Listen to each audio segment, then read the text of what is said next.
I did a little experiment with a homeless person, not like on them, it's not like electrodes, with them, voluntarily helped me. Because the whole idea of giving, right? You've all walked down the street and you've all seen someone begging, and you either have or haven't thrown a few pennies in their cup. When you do, you feel good. You bought that feeling. That is a legitimate commercial transaction. You know, commercial transactions are defined as the exchange of consideration. There was an exchange of consideration here. You gave money, you got the feeling of goodwill. You paid for that feeling. If you didn't give money, you either feel nothing or you feel bad. You can't feel good by not giving, all right? You paid for that feeling. So now the question is, how is that person encouraging us to give? The joke is, they act like every corporation in the world. They talk about themselves. Me, me, me, me, me, me, me, right? Like they sit there with their little outdoor advertising, little sign, right? And it says, I'm homeless, I'm hungry, I got 12 kids, I'm a veteran, God bless. They got it all in there. Trying to appeal to somebody, the religious vote, the veteran vote, you know, the child sympathizer, surround yourself with lots of pets, go for that one too. All in an attempt to get something from someone. Takers, not givers, right? All about me. Well, what do corporations do? We've added more RAM, we've added more ROM, we've added more speed. This one's number one. We're the biggest, we're the best. We've been around since 1969. We're better than them, we're faster than them. We're more efficient than that one. Me, me, me, me, me, me, me, me, me, me. And so even if we buy their product, guess what? We don't really feel much. So I did this little experiment. I found a nice homeless lady on the streets of New York who's willing to help out. And I learned that with her sign, which was pretty typical, I'm homeless, I'm hungry, blah, blah, blah, she makes between $20 and $30 a day for a day's worth of work, 8 to 10 hours of sitting there selling goodwill. 8 to 10 hours, she'll make $20 to $30. $30 is considered a good day. I changed her sign, and the new sign made her $40 in 2 hours. And then she left. It's one of the reasons she's homeless is because she's decided that she only needs $20 to $30 a day to live. If she stayed, she would have made $150. The point is she made $40 in 2 hours. What did the sign say? The sign said, if you only give once a month, please think of me next time. It has nothing to do with the taker. It has everything to do with the giver. And what are the objections people give when they don't give? I can't give to everyone. How do I know that they really need it? And so I addressed both those concerns. I know you can't give to everyone, so if you only give once a month, my cause is legitimate. I will still be here when you're ready to give. $40, 2 hours. Make it about them, not about you. The fact of the matter is 100% of customers are people, and 100% of clients are people, and 100% of employees are people. I don't care how good your product is, I don't care how good your marketing is, I don't care how good your design is. If you don't understand people, you don't understand business. We are social animals, we are human beings, and our survival depends on our ability to form trusting relationships. Did you ever watch Deadliest Catch on the Discovery Channel? I was flipping through the channels one night and Deadliest Catch came on. And on this episode, just random, they were in a huge storm. Now, for those of you who don't know Deadliest Catch, they take these crab fishing boats out in the Bering Sea, which is like terrible, and they put cameras on them, and we watch, right? The reason that's, I guess, significant is because these crab fishermen have, I think, one of the top 5 deadliest jobs in the world. You know, I don't know what the exact number is, but dozens of fishermen die every year doing this. So they have cameras only on 5 or 6 of the ships, even though there are many, many, many ships that go out fishing every season, and they don't really come into proximity with each other because, you know, the ocean's huge, and they usually sabotage each other and give each other false information because they're all competitors. They're all looking to get the crabs and, you know, make sure that they find them and somebody else doesn't, and, you know, it's business, right? It's just business, it's okay. We all do the same thing in our own companies. And in this one episode, this big, huge storm was so violent that they had to bring all the pots, which are the big cages that they catch the crabs in. They had to bring all the pots back on the boat and wait out the storm. And just by dumb luck, one of the boats that had cameras on it was in proximity of a boat that didn't have cameras on it. And so they filmed, they had secured all their pots on the deck, and so they started filming the other boat. And they filmed a guy climbing on the outside of the cage, securing the pots. And all of a sudden, a huge wave hits the side of the boat, and the guy's not there anymore. And the people on the boat with the cameras start screaming, "Man overboard, man overboard, man overboard." And they turn their boat towards where they think he might be. He's a stranger, they don't know him, they don't know the crew members of the other boat, and yet they react. And they turn towards him. And they find him in the drink.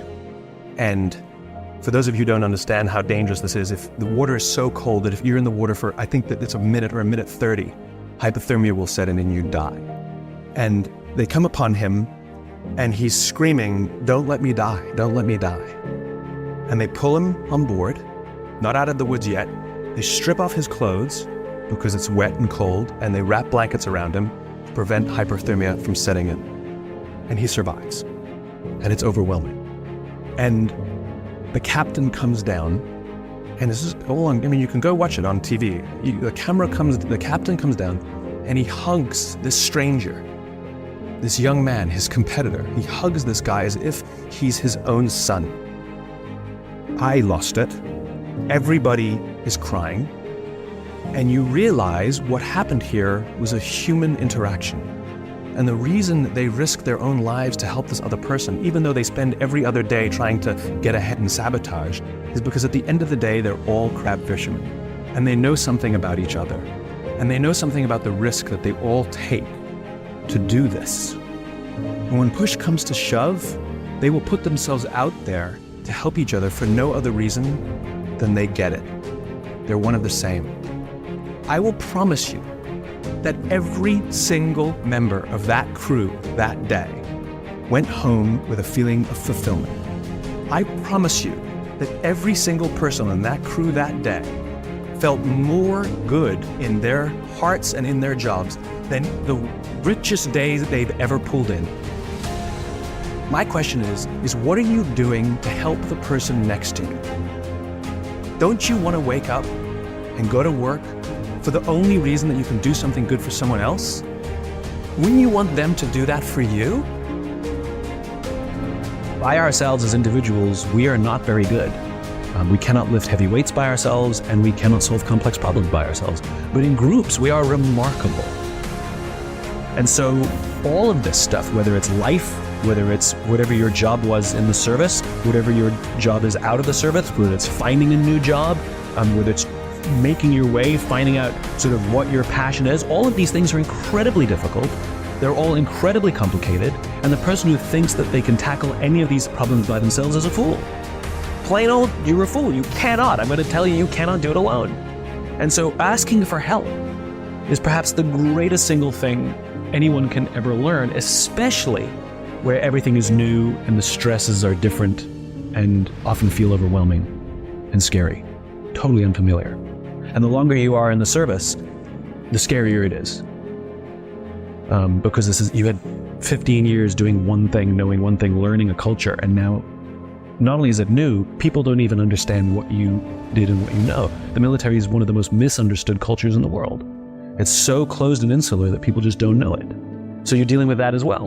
And so to ask for help in any form is brilliant. This is the single thing that completely transformed my own culture. I had a small business. I quit my job and started my own marketing consultancy a bunch of years ago. And for a few years, I ran on force of personality, and it was great. But then if you have a little bit of success, force of personality doesn't work anymore. And all of a sudden things started crashing in around me because I couldn't do it all. And I thought I had to know all the answers. And if I didn't, I pretended that I did, because I thought that's what I had to do. And I learned the very, very hard way, where it was a dark period that I had to learn to ask for help. And it turns out I was surrounded by people who wanted to help me. They just didn't, because they didn't know I wanted it or needed it. And it was the willingness to ask for it or accept it that transformed my life and put me on the path that I'm on now. Now I'm really open about, I can tell you stuff I'm really good at, and I'll tell you I'm good at that. And I'll tell you I am not good at that. I need help with that. If I'm struggling or if I'm stuck, if I'm confused, I say, can I ask you? I call up friends, I call up people, mentors, and say, I need your help. Can you help me? And here's what I've learned about the building of trust. We don't build trust by offering people our help. We build trust by asking people for help. That's what actually creates trust, because it's an expression of vulnerability, right? It allows people to offer us safety and protection. And that's an act of service for the other person. Listening is a trust-building exercise, right? Take it down to a personal relationship. If you've ever had a romantic relationship, a loved one, right? Making someone feel heard doesn't mean you're wrong. Saying sorry doesn't mean you're wrong. It just means you take accountability for your actions. And I think it is important that when somebody objects to vaccination, that we don't demonize or villainize them, but we attempt to hear them, make them feel heard. Doesn't mean we have to agree, but they have to feel heard. And, listening is not hearing the words. It's making the other person feel that they were heard. We don't get to decide when hearing has happened, when listening has happened. They do. And by the way, it's not 100% successful either, because some people are just hell-bent on, but that's a minority. And so I think the exercise is sitting down with people and say, tell me what you're going through. Tell me what you're afraid of. I want to understand, because we're trying to make everyone safe. I want to hear what your thing is, and let them tell their story. We have no answers. We're not there to object. We're not there to react. We're not there to fix or tell them that they're wrong. Women are better than this than men. And I think that has to happen, and it can happen simultaneously. They're not mutually exclusive. I'll give you one example, which is I have a friend who refused to get vaccinated. And I sat down with her and I said, tell me your reasoning, right? She goes, well, this new technology, we don't know, it hasn't been out long enough. We don't know. So what I hear is fear of the unknown, okay? I go on. And I let her talk and say her thing and explain all the things. And I simply said, so you're afraid of the mRNA technology, right? Yes. I don't want them screwing with my DNA. I said, well, just so you know, it's 20-year-old technology. But then I found something I could agree with her. But you're right. It is the first time it's been commercialized. You're absolutely right. This is the first time we've put it in the market. So I affirmed her fear. And then I said, do you get flu shots every year? She goes, I do. I said, okay, Johnson & Johnson is a good old-fashioned flu shot. It's a different technology. It's not mRNA. So you're 100% right. If you're afraid of the new technology, don't get Moderna or Pfizer. But Johnson & Johnson it's just like a flu shot. The same old tech. And she went, it is? I went, it is. She went and got a Moderna shot. Because she just wanted to be heard, because most of her friends, when she said, I'm not getting vaccinated, yelled at her, told her she was stupid, told her she's an idiot, told her she's letting her friends down, told her she's making other people sick, told her she's a risk to society. That doesn't make somebody's mind open up. All I did was let her feel heard. I think we have to do that. I think some people turn off the humanity when they go to work. They may be, loving parents and loving friends and loving, children to their own parents, and yet for some reason there's a switch that they think that that's irresponsible to do at work. Now, I'm not talking about necessarily wearing your heart on your sleeve every day. There is something called emotional professionalism.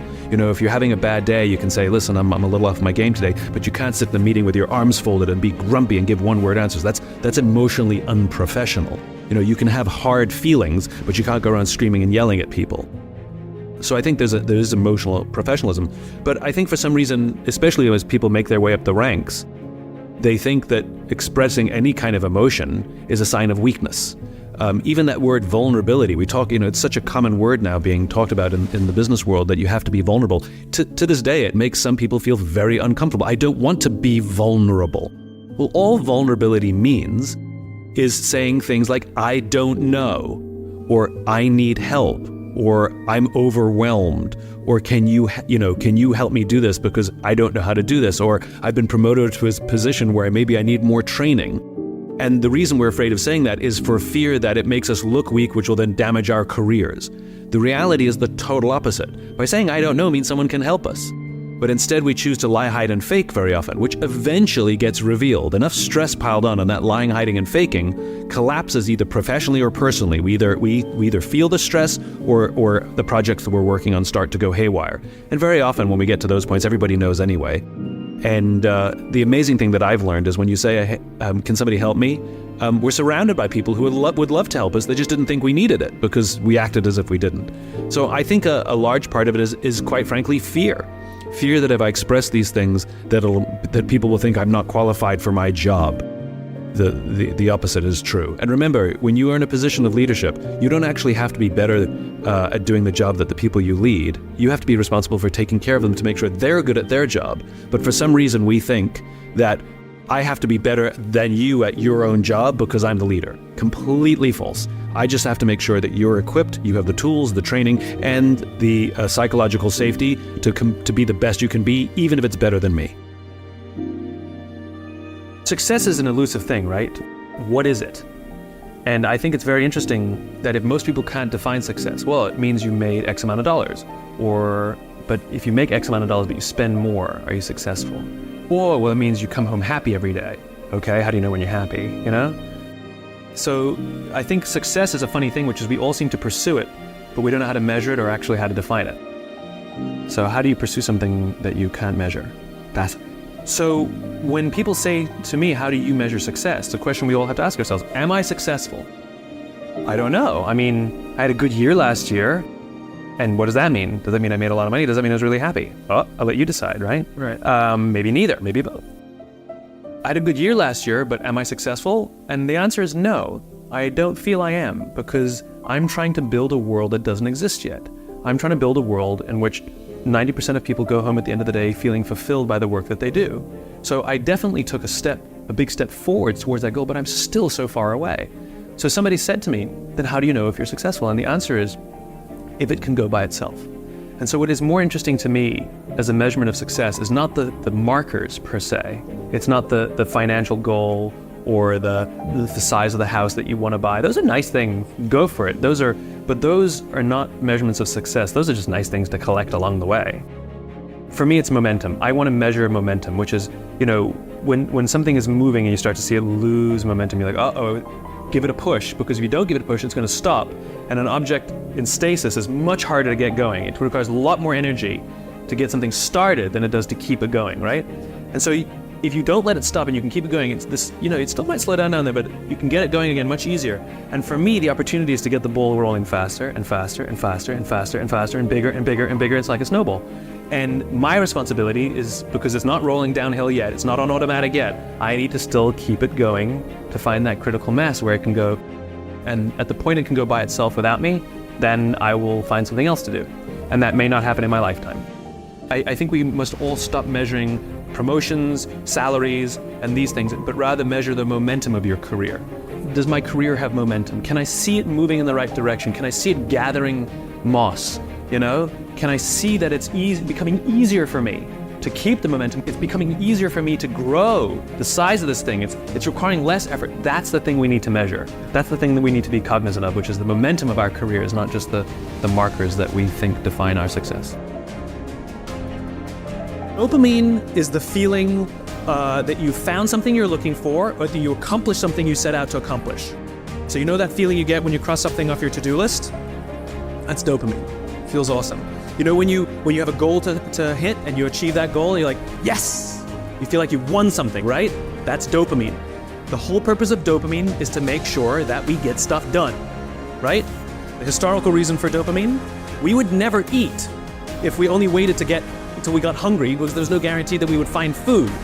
So dopamine exists to help us go looking for food. We get dopamine when we eat, which is one of the reasons we like eating. And so when you see something that reminds you of something that feels good, we want to do the behavior that helps us get that feeling, right? So let's say you're out there going for a walk and you see an apple tree in the distance. You get a small hit of dopamine. And then what it does is it focuses us on our goals. And now we start walking towards the apple tree. And as the apple tree starts to get a little bigger, we feel like we're making progress. You get another little shot of dopamine and another little shot of dopamine until you get to the tree and you're like, yes! Okay? This is why we're told you must write down your goals. Your goals must be tangible. There's a biological reason for that. We're very, very visually oriented animals. You have to be able to see the goal for it to biologically stay focused, right? If you don't write down your goals, if you can't see your goals, it's very hard to get motivated, to get inspired. For example, think about corporate visions, right? A corporate vision has to be something we can see, right? That's why it's called a vision. You can see it, right? To be the biggest, most respected, to be the fastest growing are not visions. They're nothing, right? What does that even look like? Respected by whom? Your mother? Yourself? Your friends? Your shareholders? Who knows? What's the metric? Dunno. It's amorphous, doesn't motivate us. Just like I can't tell you, you will get a bonus if you achieve more. You're gonna ask me, how much more? I'm gonna say, more. Doesn't work. You need a tangible goal. You need a tangible goal, right? Here's a great vision. Martin Luther King, I have a dream that one day, little black children and little white children will play on the playground together and hold hands together. We can imagine that. We can set our sights on that. And every time we achieve a goal and achieve a metric and achieve a milestone that makes us feel like we're making progress to the vision we can see, we keep going and going and going until we achieve something remarkable. You have to be able to see it. Dopamine. Like I said, dopamine is the feeling you get when you set out to find something you're looking for as well. Talked about the to-do list. I came home from a trip just a couple days ago and I had a bunch of errands to run and I wrote down a little list of things I had to do and off I went, right? And I was walking past something, I remembered, I have to do that, and I hadn't written down on my to-do list. So I went in and I finished what I needed to do, and then when I came out, I then wrote it on my to-do list and then crossed it out. Because I wanted the dopamine. Feels good. Dopamine comes with a warning. Dopamine is highly, highly, highly addictive. Here's some other things that release dopamine. Alcohol, nicotine, gambling, your cell phone. Oh, you think I'm joking? Okay, we've all been told that if you wake up in the morning and you crave a drink, you might be an alcoholic. Well, if you wake up in the morning, the first thing you do is check your phone before you even get out of bed, you might be an addict. If you walk from room to room in your own apartment holding your telephone, you might be an addict. When you're driving in your car and you get a text and your phone goes beep. We hate email, true. We love the beep, the buzz, the ding. Oh. Right? You'll be there in 10 minutes, and yet you have to look at it right now. You might be an addict. And even if you read it and it says, are you free for dinner next Thursday? And you have to reply immediately, you can't wait the 10 minutes, you might be an addict. And for all you Gen Ys out there who like to think that you're better at multitasking because you grew up with the technology, then why do you keep crashing your cars when you're texting? You're not better at multitasking, you're better at getting distracted. In fact, if you look at the statistics, ADD and ADHD have, diagnoses of ADD and ADHD have risen 66% in the past 10 years. Okay, ADD and ADHD is a frontal lobe disorder, right? Are you telling me out of nowhere 66% of our youth has the frontal lobe problem? Where did that come from? No, it's a misdiagnosis, right? What are the symptoms of a dopamine addiction to technology? Distractibility, inability to get things done, easily distracted, you know? Shortness of attention. It's all the same thing, so we misdiagnose things. It's the addictive quality of dopamine. We can also get addicted to performance in our companies when all they do is give us numbers to hit, numbers to hit, numbers to hit, and a bonus you get, and a bonus you get, and a bonus you get. All they're doing is feeding us with dopamine, and we can't help ourselves. All we do is want more, more, more. It's no surprise that the banks destroyed the economy, because one of the things we know about dopamine addict is they will do anything to get another hit, sometimes at the sacrifice of their own resources and their relationships. Ask any alcoholic, gambling addict, or drug addict. Ask them how their relationships are doing and if they've squandered any of their resources. It's an addiction. Dopamine is dangerous if it is unbalanced. It is hugely helpful when in a comfortable and balanced system, but when unbalanced, it's dangerous and it's destructive. You cannot have innovation or progress without failure. It doesn't exist. And if you truly aren't failing as you're trying to innovate, then you're probably not pushing very hard because you haven't broken anything. You're making very, very safe choices. We could never put a person on the moon without a bunch of rockets blowing up first. Like, of course. I met a CFO once. I asked him the priorities of the company, and he said efficiency and innovation. And I laughed and said, well, good luck with that. Innovation is inherently inefficient because it requires experimentation, and experimentation requires failure. Much is said about fail fast. I actually don't like the term I think we overuse the term failure. The problem with the word failure is it's like the word cancer. It's too broad. Like if you have stage 4 liver cancer or you have a mild melanoma, those things are both called cancer, but they are clearly not the same thing. And the same thing is when we hear the word failure. Some people think failure means experimentation, but a lot of people think failure means catastrophe. And so when we tell our company, failure is good, fail fast, that literally scares people. We don't want to fail. So I think we need a new word, right? We want to avoid failure. Failure is catastrophic and it should be avoided. But falling, I think we should encourage. When a kid falls off a bicycle, we didn't tell them they failed. We tell them they fell. And what do we tell them? Get back up and try again. So I don't want to tell people they fail. I want to see people they fell. And I want to encourage them to try again and brush off their knees. So I think we should fall and fall often. And I will judge the quality of innovation, not necessarily by if you fell, but how quickly you can pick yourself back up and try again. I think courage is external, right? The reason someone has courage to jump out of an airplane is because there's a parachute on their back. It's the external thing. A world-famous trapeze artist would never try a brand new death-defying act for the first time without a net. It's the net that gives them the courage. The Navy SEALs are considered one of the highest performing organizations on the planet. And a former SEAL was asked, what kind of person makes it into the SEALs? And he said, I can't tell you the kind of person that makes it in, but I can tell you the kind of person that doesn't make it in. He said the star college athletes who have never really been tested to the core of their being, none of them make it in. He said the preening leaders who like to delegate everything, none of them make it in. He says the guys who show up with hulking muscles covered in tattoos because they want to show you how tough they are, none of them make it in. He said some of the guys who make it in are skinny and scrawny. He said some of the guys who make it in, you see them shivering out of fear. He said, but every single one of the guys who makes it in, when they're emotionally exhausted, when they're physically exhausted, when they have absolutely nothing left to give, somehow, some way, they're able to dig down deep inside themselves to find the energy to help the guy next to them. In other words, the reason these organizations and these people have the courage to do remarkable things is not because of their internal strength. It's because they have the absolute confidence that there is someone to the left of them and someone to the right of them that cares about them. And they all know that. And it's the quality of the relationships that we maintain, professionally and personally, that give us the courage to do difficult things. Isaac Stern, the famous violinist, said, music is what happens between the notes. Well, something like trust happens between the meetings. Few people think about the importance of building trust when they go to work, or what do I need to do today to build trust with somebody? That doesn't really go through people's minds. But we have chit-chat as we walk into the meeting. We have chit-chat when we walk out of the meeting. When we see somebody in the hall, they're like, oh, meant to tell you something. Or you knock on someone's door and be like, got a minute? And all those little innocuous interactions over the course of time, like any relationship, build trust. It's about setting up the computer and setting up Zoom and having a work session with somebody. We're not working on the same thing, but I want to work with somebody, a work buddy, or having a lunch with somebody over Zoom, or a Monday morning huddle where we talk about what's on our heart and minds, but we do not talk business on purpose, or Friday cocktails that are just voluntary. But the most important one is to just pick up the phone and call people and say, how are you?